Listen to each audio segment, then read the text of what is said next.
Seoul's most powerful man was about to take his last sip. Han De-yoon wasn't just a CEO. He was the iron-fisted ruler of the Han Syndicate, a man so protected that even the air he breathed was filtered. People said he had no weaknesses. His rivals called him a ghost because they could never get close enough to touch him. Federal agents had spent a decade trying to find one crack in his armor. But tonight, the armor wasn't pierced by a bullet or a bribe. It was about to be shattered by a vintage Cabernet. De-yoon sat at the head of a table worth more than most people's lives, his younger brother, Ji-suk, smiling beside him, raising a glass to a new era. De-yoon reached for the stem, the crystal catching the light of the private dining room. He was 1 second away from a death the world would call a natural heart failure. A shadow moved. A waitress, someone De-yoon hadn't even looked at twice, stumbled. It was clumsy, loud, and entirely intentional. A full glass of red wine crashed against his chest, the liquid soaking into his $4,000 white silk shirt like a fresh gunshot wound. The room went deadly silent. Security lunged for her. Ji-suk's smile didn't just fade, it curdled. De-yoon stood up, his face cracked with the shock of being touched, being shamed, being blindsided. He looked at the girl, ready to end her career, or worse. But Shin Hae-in didn't flinch. She leaned in, her hand steadying herself against the very man who could have her erased, and whispered 6 words that stopped his heart faster than any poison could. Don't drink. Your brother poisoned it. The elite medical teams weren't called this time. There was no flat line on a monitor, only the flat line of a family's trust.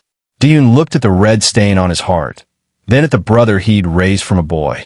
Because when you're Han De-yoon, you don't fear the enemy at the gates. You fear the one sitting at your right hand. By sunrise, the bottle of wine was in a lab, and a war was beginning in the penthouse. But the real mystery wasn't the toxin. It was how a waitress knew the exact chemical signature of a poison that hasn't been seen since the 90s. Before we see how De-yoon turns the table on his own blood, subscribe, hit that like button, and tell me, have you ever had a gut feeling about someone close to you that turned out to be true? I'll be in the comments to see your stories. The sound of the glass hitting the floor was like a gunshot in the small room. For 7 seconds, nobody moved. It was a silence, so thick you could almost taste it. De-yoon stood there, the cold wine dripping off his chin and onto his ruined shirt. He didn't look at the mess. He didn't look at the girl who had just insulted him in front of his men. His eyes were pinned on his brother, Ji-suk. In that silence, De-yoon saw everything. Usually, when a mistake this big happened, Ji-suk would be the first to yell. He would be angry for his brother's sake. But Ji-suk wasn't angry. He was standing perfectly still, his hands resting on the edge of the table. His face wasn't filled with shock. It was filled with a quiet, bitter disappointment. It was the look of a man who had just seen his winning lottery ticket blow away in the wind. The silence broke when the head of security lunged forward. He grabbed Hae-in by her arm, twisting it behind her back. She gasped in pain, her knees hitting the hard floor, but she never took her eyes off De-yoon. She looked like she was begging him to listen without saying another word. "Get this garbage out of here," the security chief barked, his face red with embarrassment. He raised a hand to strike her, but a sharp, cold voice cut through the air. "Stop!" De-yoon hadn't moved a muscle. He was still staring at Ji-suk. The guard froze. Ji-suk finally blinked, forcing a fake smile back onto his face. "Brother, she's clearly lost her mind," Ji-suk said, his voice smooth as silk. "Let the guards handle her. You need to change your clothes. We have a toast to finish." De-yoon looked down at the wine glass in Ji-suk's hand. It was steady, too steady. He looked at the red stain on his own chest, which felt like a target painted over his heart. He realized that if he hadn't been saved by this clumsy waitress, he would already be feeling the first sting of the poison in his blood. "Everyone out," De-yoon said. His voice was low, but it carried the weight of a mountain. "But sir," the guard started. "Out!" De-yoon roared, his calm finally snapping. "Except for her. And my brother. Everyone else. Leave this room and lock the doors from the outside. If anyone comes within 10 feet of this entrance, shoot them." The guards didn't hesitate this time. They scrambled out, leaving the heavy wooden doors to groan shut. The click of the lock echoed through the dining hall. Now it was just the three of them. The powerful boss with a stained heart, the brother who wanted his throne, and the waitress who had just started a war. Diyun pulled a white napkin from the table and slowly wiped a drop of wine from his hand. He sat back down in his chair, looking like a king deciding who would live and who would die. He pointed a finger at Hayin, who was still kneeling on the floor. "You," he whispered. "You have exactly 1 minute to tell me why I shouldn't let my brother kill you right now." Hayin stood up slowly, brushing the dust off her uniform. She wasn't shaking anymore. She looked at Ji-suk, then back to Diyun. "Because," she said clearly, "I'm the only one in this room who knows exactly what is at the bottom of that bottle." Diyun leaned forward, his eyes like ice. The room felt smaller now that the guard were gone. The smell of the spilled wine was strong, filling the air with a sweet, heavy scent that now felt dangerous. Ji-suk stood by the window, his shadow long against the floor. He tried to laugh, but it sounded forced. "Brother, are you really listening to a girl who serves drinks for a living?" he asked. "She's just trying to save herself from the trouble she caused." Hayin didn't look at Ji-suk. She kept her focus on the man with the red stain on his shirt. She reached into her pocket and pulled out a small, clear strip of plastic. "I don't just serve drinks," she said. Her voice was calm and steady. "My father was the head chemist at Blue Star Labs. He spent 10 years making a medicine to help people sleep. But someone stole his work and turned it into a weapon." Diyun's brow furrowed. He remembered Blue Star. It was a company that had disappeared overnight after a financial accident. He looked at the bottle of wine sitting on the table. It looked perfectly normal. "It's called the Phantom Compound," Hayin continued. "It has no smell. It has no taste. If you put it in water, it stays clear. If you put it in food, you can't tell it's there. But when it touches red wine, it does something special." She stepped closer to the table, pointing at the tipped-over glass. "The dark red color of this vintage wine is the only thing that hides the reaction. If you look closely at the bubbles in the spill, they aren't pink. They are a deep, bruised purple. That is the chemical bonding with the grape sugars." She looked at Ji-suk, whose face was turning pale. In 5 minutes, the wine would have turned back to a normal color, and the poison would have become invisible again. "You timed it perfectly, didn't you?" Ji-suk gripped the back of a chair, so hard his knuckles turned white. "This is a fairy tale," he hissed. "She's making up ghost stories to scare you, Diyun. Why would I use something so complicated?" "Because it doesn't stop the heart," Hayin answered for him. "It shuts down the brain slowly. To a doctor, it looks like a natural stroke. No one would ever ask for a blood test. You wouldn't be a murderer in the eyes of the law. You would just be the sad younger brother who inherited a kingdom by luck." Diyun picked up a silver spoon from the table. He dipped it into the puddle of wine on the white cloth. He held it up to the light, watching the liquid slide off the metal. Just as Hayin said, the drops were an odd, dark purple like ink from squid. The betrayal felt heavier than the threat of death.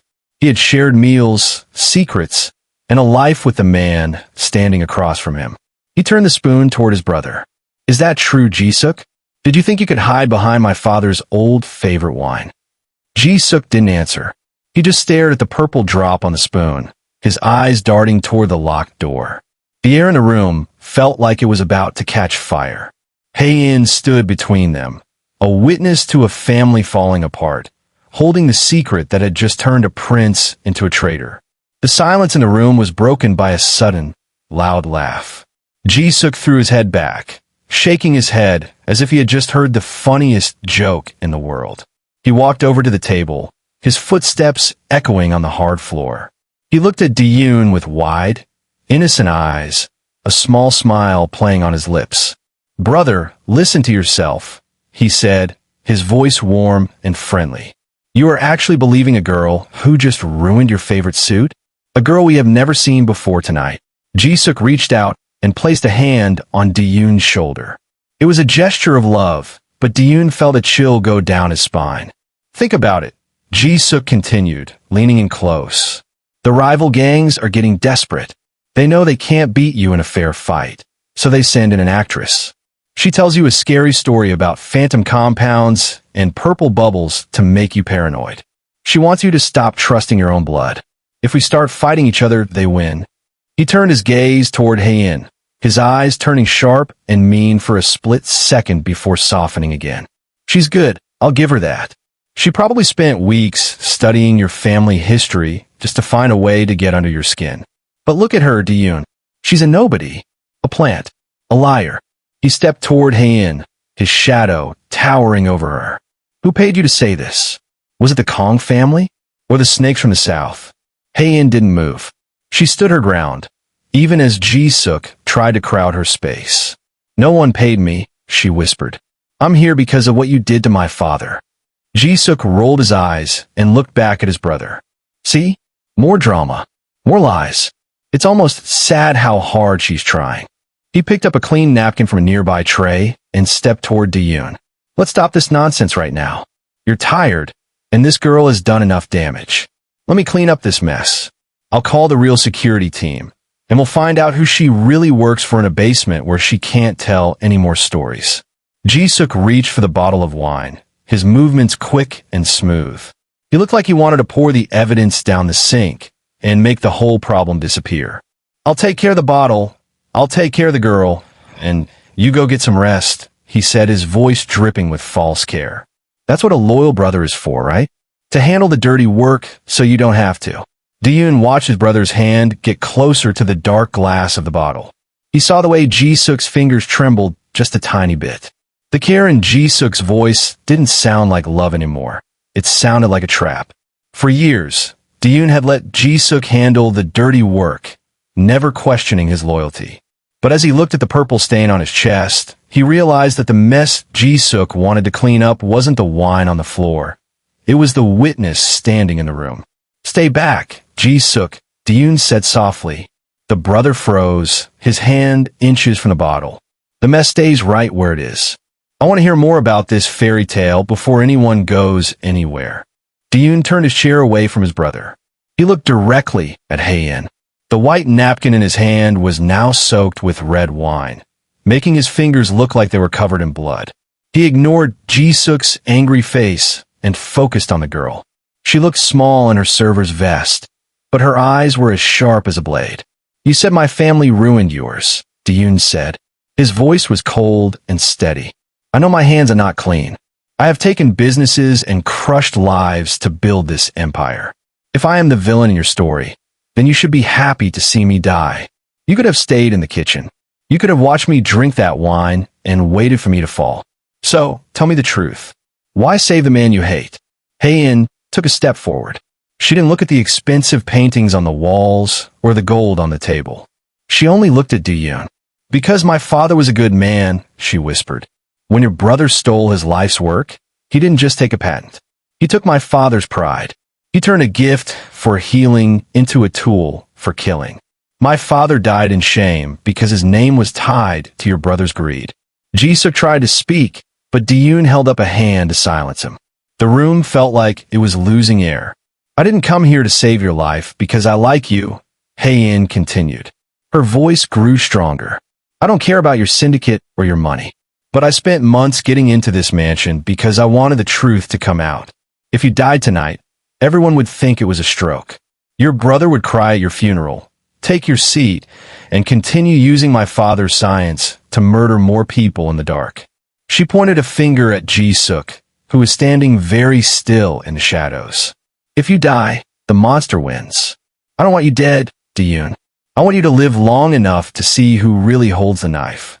I want you to know that the person you trusted most is the one who wanted to erase you. Diyun looked at the wine bottle. He thought about all the years he had protected Ji-suk. He had fought wars to keep his brother safe. He had given him everything. The thought that it was all a lie felt like a physical weight on his chest. He looked back at Heian. She wasn't a rival gang member or a hired killer. She was just a daughter who wanted to clear her father's name. You risked your life to tell me this, Diyun said. If you're lying, I will make sure you regret it. But if you are right, he trailed off, his eyes moving back to his brother. Ji-suk's face was no longer friendly. The mask was starting to slip. He wasn't laughing anymore. He looked like a trapped animal, looking for a way out of a cage that was slowly closing. I am right, Heian said, her voice echoing in the quiet room. And I think you already know it. Look at him, Diyun. Look at his hands. Diyun looked. Ji-suk was gripping his own glass so tightly that his knuckles were white, and his breath was coming in short, jagged bursts.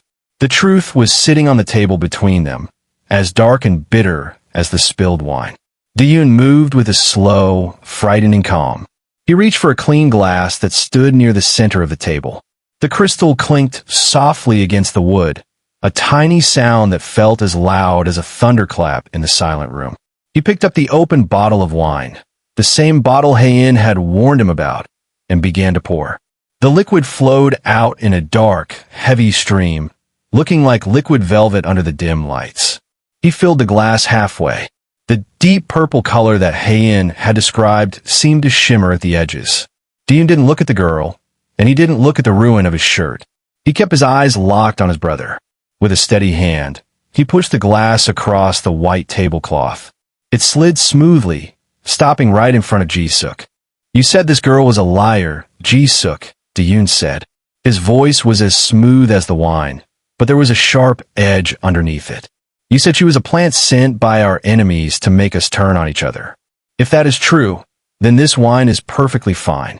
Is the vintage our father loved most? Is the taste of our family's success? Ji-suk looked down at the glass. He didn't move. His shadow on the wall seemed to tremble. The loyal brother who had been so full of jokes and excuses just a minute ago was now frozen. Go ahead, Diyun whispered, leaning forward until the red stain on his chest was inches from the table. Prove her wrong. Show me that I can still trust the blood in my veins. To our father's legacy, brother. Drink.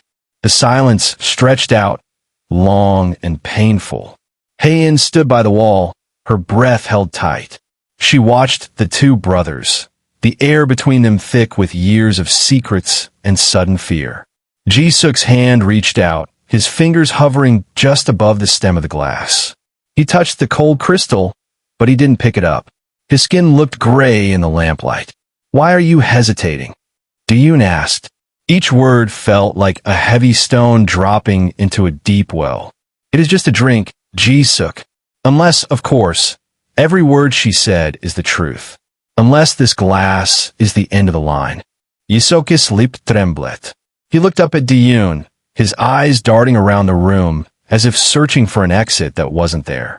I'm not thirsty, brother, he stammered. His voice was thin and weak, the voice of a boy caught in a lie. My stomach. I don't feel well. Drink it, Diyun commanded. The floor seemed to shake with the power of his voice. Ji-suk suddenly pulled his hand away as if the glass had burned him.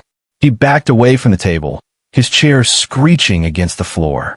No, he shouted, his mask finally falling off completely. I won't. You always got everything. The name, the power, the respect. I was always just a shadow. He stood there, panting, his face twisted with a mix of anger and pure terror. By refusing the glass, he had said everything Diyun needed to hear. The betrayal was no longer a theory or a story told by Waitress. It was a fact, sitting right there on the table in a half-full glass of poison wine. Ji-suk was still shaking, his back pressed against the wall. He looked like a man who had already lost everything. But even with his confession hanging in the air, a small part of Diyun's heart wanted to believe there was some mistake. He needed a sign that was more than just words. He needed something he could see with his own eyes. Heian stepped forward from the shadows of the corner. She didn't wait for permission this time. She reached into the pocket of her black server's vest and pulled out a thin, white strip of paper. It looked like a simple bookmark, but to her, it was a key to the truth. My father made these, she said softly.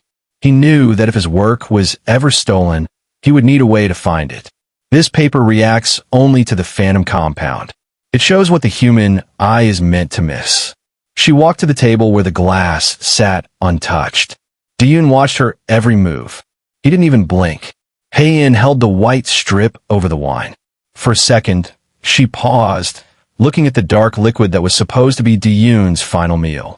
Then, she dipped the tip of the paper into the glass. The change was instant. It didn't turn red or purple. As soon as the paper touched the liquid, a violent, ink-like black began to climb up the strip. It wasn't a natural color. It was a dark, oily shade that looked like a rot spreading through wood. Within seconds, the entire strip had turned as black as a starless night. Hae-in pulled the paper out and held it up. The black chemical was dripping back into the glass, making a soft plip-plop sound that felt like a clock ticking down. "This is the proof," she said, her voice echoing in the silent room. "This isn't wine anymore. It is a weapon. If a single drop had touched your tongue, your brain would have started to sleep, and you would never have woken up." Diyun stared at the black paper. The evidence was undeniable.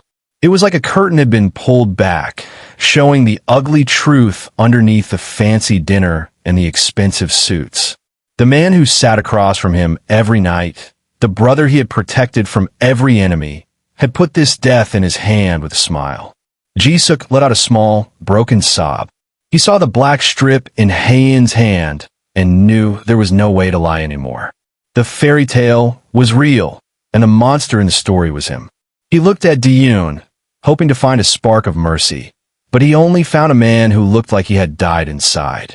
"It was so easy for you," Diyun whispered, his voice cracking for the first time. He looked from the black paper to his brother's pale face. "You didn't even hesitate." The room felt colder than ever.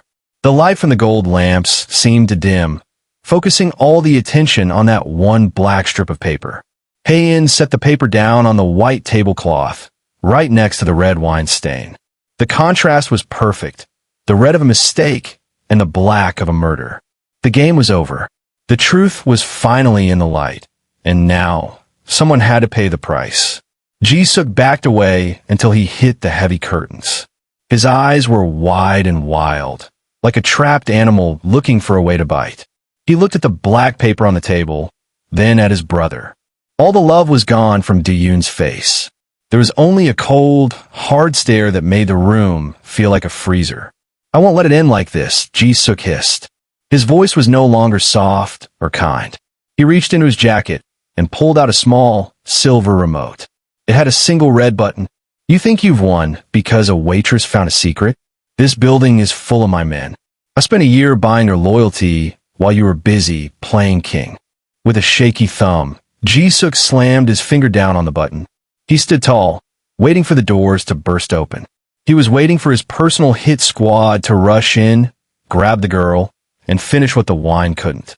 He waited for the sound of boots on the floor and the click of weapons. But nothing happened. The silence returned, heavier than before. Ji-suk pressed the button again. He mashed it over and over, his face turning a bright, angry red. "Where are they?" he screamed at the locked doors. "I gave a signal. Get in here." Diyun didn't look surprised. He didn't even stand up. He just watched his brother fall apart. "Are you waiting for the men from the west gate?" Diyun asked quietly. "Or maybe the guard from the camera room?" Ji-suk froze. His hand dropped to his side, the silver remote looking useless. How do you know about them?" "I'm the head of this family for a reason," Ji-suk, Diyun said. He leaned back in his chair, ignoring the wet wine stain on his chest. "I knew someone was stealing money from our logistics accounts. I knew someone was meeting with rival families in the middle of the night. I just didn't want to believe it was you." Diyun looked at Hae-in. "When this girl spilled the wine, it gave me a few minutes of distraction. While you were busy trying to talk your way out of trouble, I sent a single message from my watch. My real security team, the ones who actually remember who pays them, clear the halls. Your loyal men are currently sitting in the basement in handcuffs." The lock on the big wooden doors clicked. They swung open slowly. Instead of Ji-suk's men, 4 tall guards in black suits walked in. They didn't look at Ji-suk. They stood behind Diyun, their arms crossed. The power in the room had shifted completely. Ji-suk wasn't a prince anymore. He was just a man standing alone in a corner. Ji-suk dropped the remote. It hit the carpet with a dull thud. He looked at the guards, then back at the brother he had tried to kill. He realized that the coup hadn't just failed tonight. It had been over before it even started. Diyun had been watching him all along, waiting for him to make a choice. And Ji-suk had chosen the wrong side. Hae-in stood by the table, watching the empire fix itself. She had come for the truth, and now she had it. The brother was caught, the guards were back, and the boss was still alive. But as she looked at Diyun, she saw a man who looked older than he had 10 minutes ago. He had saved his throne, but he had lost his family. The four guards moved forward, but Diyun raised a hand to stop them. The room was so quiet that the only sound was Ji-suk's heavy, panicked breathing. Ji-suk fell to his knees, his expensive suit wrinkling against the floor. "Please, brother," he begged, his voice cracking. "We share the same blood. Don't do this. I'll leave. I'll never come back. Just don't let them take me to the basement." Diyun stood up slowly. The red stain on his shirt had turned dark and crusty, looking like an old wound. He walked over to his brother and looked down at him. There was no anger left in his eyes, only a deep, cold sadness. "You are right, Ji-suk. We share the same blood," Diyun said. "That is the only reason your heart is still beating right now. But being my brother is a gift you just threw away." Ji-suk looked up, a small spark of hope in his eyes. He thought he was being forgiven. But Diyun's next words blew that hope out like a candle. "I'm not going to kill you," Diyun whispered. "Death is too quick. Death is an escape. Instead, I'm going to give you exactly what you gave the people you stepped on to get power. I'm taking it all back." Diyun turned to his head of security. "Starting now, Han Ji-suk no longer exists. Take his phones. Take his keys. Take his passport and every credit card in his wallet. Erase his name from every bank account and every building we own. By tomorrow morning, I want him to have nothing but the clothes on his back."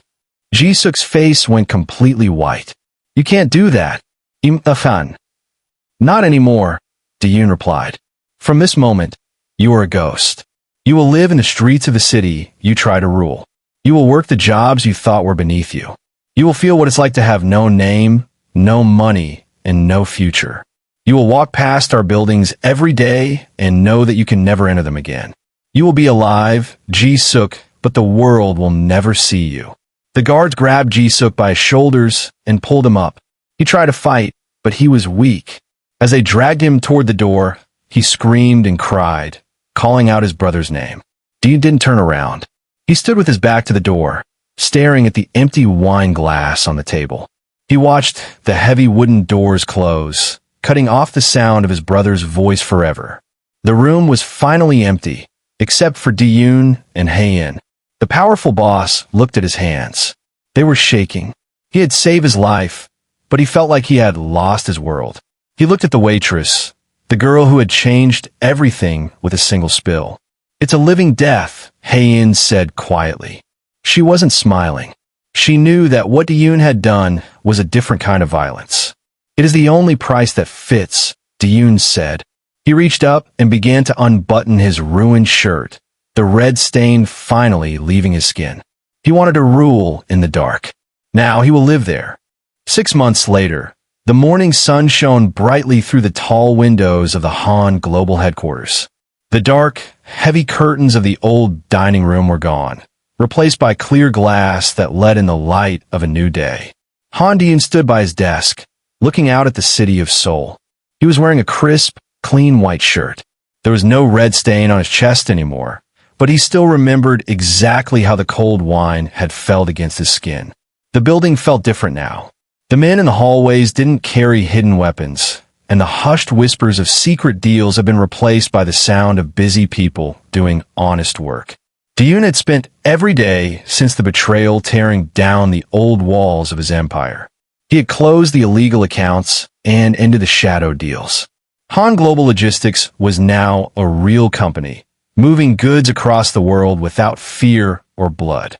A soft knock at the door made him turn around. Shin Haein walked in, carrying a tablet and a stack of reports. She wasn't wearing a server's vest anymore. She wore a professional lab coat over her clothes, and her hair was tied back in a neat, confident style. As the head of the Research and Development Department, she had spent the last half year turning her father's notes into real medicine that helped people instead of hurting them. "The first shipment of the new sleep aid is ready for the hospitals," Haein said, a small smile on her face. "My father's name is finally on the bottle for the right reasons." Diyun nodded, feeling a sense of peace he hadn't known for years. You did more than save my life that night. Heian. You gave his company his soul. They stood together for a moment, looking at the city. Far below them, in the crowded streets and narrow alleys, a man with no name and no money was probably walking past their building. Ji-suk was a ghost now, living the difficult life he had once tried to force on others. Dean didn't look for him. The past was a weight he had finally learned to set down. Heian looked at the clean white fabric of Do-yoon's shirt. No spills today, she joked quietly. Do-yoon laughed, a real sound that didn't have any bitterness in it. No spills. But I think I'll keep a spare shirt in the office, just in case. You never know when the truth might need to come out. The lesson of that night stayed with them both. They knew that power was like the phantom compound. It could be a cure or a poison, depending on whose hands held the bottle. As they walked toward the meeting room to start their day, they weren't just a boss and an employee. They were partners who had built a new foundation on the truth. The Han Syndicate was dead, and in its place, something better had finally started to grow.